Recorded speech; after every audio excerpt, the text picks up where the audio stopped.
ओम नमः सिद्धेभ्यां, ओम नमः सिद्धेभ्यां, ओम नमः सिद्धेभ्यां। आज का मेरा विषय है इन भावों का फल क्या होगा। मैं आज की वर्तमान परिस्थिति को देखते हुए अपने विचार व्यक्त करना चाहती हूँ कि जब हम कर्म के उदय भोगते हैं तो हम सुखी अथवा दुखी होते हैं, परंतु कर्म बांधते समय यह विचार नहीं करते कि इन भावों का फल क्या होगा।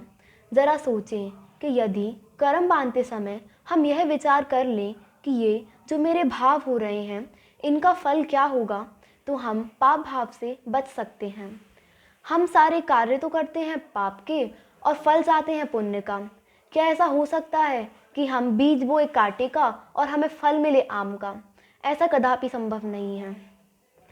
हम सरकार को दोष देते हैं। हम सोचते हैं कि सरकार हमारे साथ अन्याय कर रही है, हमें घर में बांध के रखा है और हम कुछ नहीं कर पा रहे। अपराध तो चीन वालों ने किया है, दोष हमें क्यों लग रहा है, हमें क्यों उसका फल मिल रहा है? परंतु यदि हम शांति से विचार करें तो पाएंगे कि ऐसा नहीं है। हमने जो किया था हमें उसी का फल मिल रहा है। यह सब हमारे पूर्वकृत अपराधों का ही फल है। इसमें किसी का कोई दोष नहीं है, क्योंकि जैन धर्म में अन्याय नाम की चीज़ तो है ही नहीं।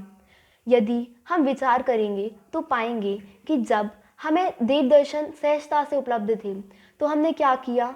हमने देव दर्शन की जगह दूरदर्शन किए, मोबाइल दर्शन किए। आज उसी का फल है कि देव दर्शन दुर्लभ हो गए। पाठशाला के समय, स्वाध्याय के समय हमने क्या किया?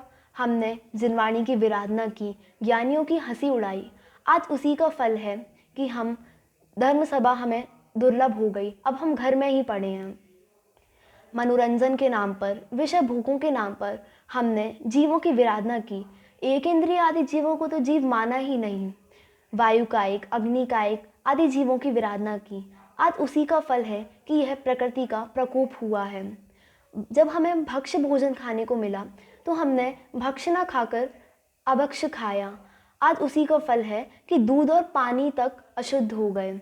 अतः मैं बस इतना ही कहना चाहती हूँ कि यदि हम पाप के उदय से डरते हैं तो पाप परिणाम भी ना करें, पाप से डरें, क्योंकि ग्रंथों में भी कहा है इस जन्म में ना सही पर भव में मिलता है, अपनी अपनी करनी का फल सबको मिलता है। अतः अंत में मैं बस यही कहना चाहती हूँ कि यह हमारे ऊपर जो विकट समस्या आन पड़ी है उसमें भी हम अपने भावों की संभाल करें, हम अपने परिणामों में विकार न आने दें, इस परिस्थिति के मात्र ज्ञाता दृष्टा ही रहें।